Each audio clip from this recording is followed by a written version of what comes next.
आज हम दो ऐसी स्वास्थ्य स्थितियों पर बात करने जा रहे हैं जो आजकल काफी आम हो गई हैं, खासकर महिलाओं में, पीसीओडी और पीसीओएस। हाँ बिल्कुल। बल्कि एम्स के 2022 के आंकड़े तो ये बताते हैं कि भारत में हर 5 में से 1 महिला पीसीओडी से प्रभावित है। ये सिर्फ आंकड़े नहीं हैं, ये हमारे शरीर के संकेत हैं। इन पर ध्यान देना बहुत जरूरी है। बिल्कुल सही कहा।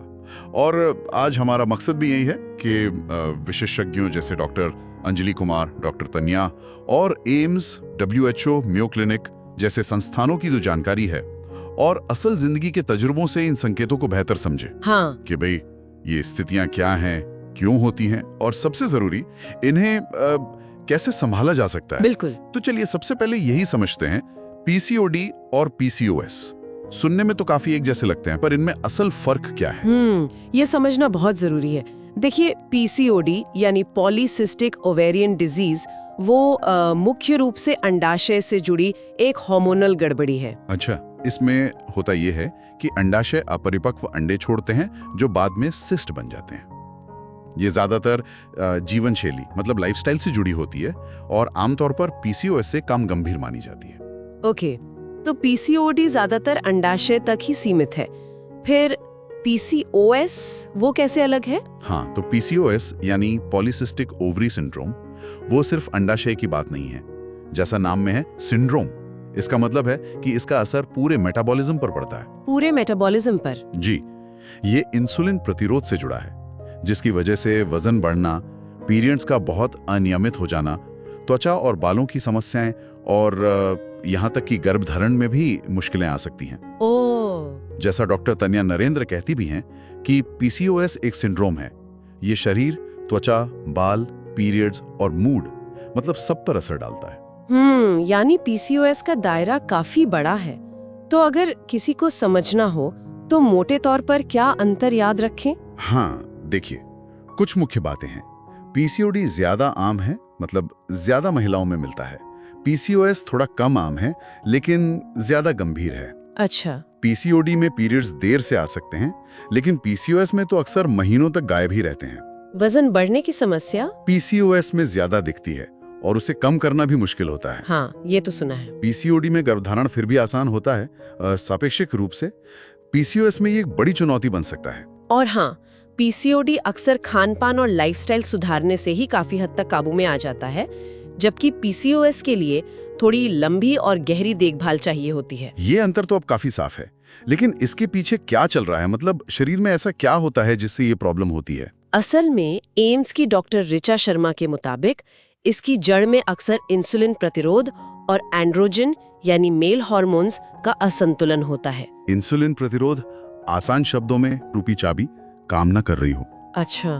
तो इससे इंसुलिन हार्मोन बढ़ जाता है और फिर अंडाशय जो है वो ज्यादा टेस्टोस्टेरोन बनाने लगते हैं। ओके, और इसकी वजहें क्या होती हैं? वजह कई हो सकती हैं, जैसे बहुत ज्यादा चीनी या प्रोसेस्ड खाना, घंटों तक बैठे रहना मतलब कसरत की कमी, नींद पूरी ना होना, बहुत ज्यादा स्क्रीन टाइम और तनाव जिससे कॉर्टिसोल हार्मोन बढ़ता है। कभी कभी ये जेनेटिक भी होता है, मतलब परिवार में चला आ रहा हो। बाप रे, मतलब हमारी रोजमर्रा की आदतें जिनका हम शायद ध्यान भी नहीं देते, वो भी एक बड़ा रोल निभाती हैं। और शरीर किन लक्षणों से हमें बताने की कोशिश करता है कि कुछ गड़बड़ है, क्या देखने को मिलता है? हाँ, शरीर संकेत जरूर देता है, जैसे पीरियड्स का बहुत अनियमित हो जाना या महीनों तक ना आना, अचानक वजन बढ़ना खासकर पेट के आसपास, चेहरे या शरीर पर मुहासे बढ़ जाना, त्वचा का ज्यादा तैलीय हो जाना, सिर के बाल झड़ना या फिर चेहरे जैसी अनचाही जगहों पर बाल उगना, मूड में बार बार तेज उतार चढ़ाव आना, चिंता या उदासी महसूस होना और हाँ, गर्भ धारण करने में मुश्किल आना, ये सब पीसीओएस के आम लक्षण हैं। ये सब सुनने के बाद सबसे बड़ा सवाल तो यही है कि अगर किसी को ये है तो वो इसे संभाल कैसे सकता है, क्या किया जा सकता है? बिल्कुल, देखिए, उम्मीद है और प्रबंधन बिल्कुल संभव है। जैसे डॉक्टर प्रियंका रोहतगी जैसे पोषण विशेषज्ञ और डॉक्टर डिम्पल जांगड़ा जैसे आयुर्वेद विशेषज्ञ कुछ ठोस बदलाव सुझाते हैं। जैसे कि खाने में कम जीआई वाली चीजें चुनें, मतलब सब्जियां, दालें, बाजरा, ज्वार, मेथी दाना, अलसी, हल्दी, दालचीनी, ये सब बहुत फायदेमंद है। और चीनी, कोल्ड ड्रिंक, मैदा, इनसे तो दूरी बनाना ही अच्छा है। कुछ लोगों के लिए डेयरी भी कम करना मददगार होता है। और शारीरिक गतिविधि, उसका क्या रोल है? अरे बहुत अहम, बहुत ज्यादा। रोज बस 30-45 मिनट तेज चलना भी जादू कर सकता है। हफ्ते में 2-3 बार थोड़ी वजन उठाने वाली कसरत, मतलब स्ट्रेंथ ट्रेनिंग, वो मांसपेशियों के लिए और इंसुलिन सेंसिटिविटी के लिए बहुत अच्छी है। ठीक है। और तनाव भी एक बड़ा कारण है। तो योग, खासकर सेतुबंधासन या तितली आसन, ये तनाव कम करने में मदद कर सकते हैं। यानी खान-पान, कसरत और तनाव प्रबंधन, ये तीनों एक साथ है ना? हाँ बिल्कुल।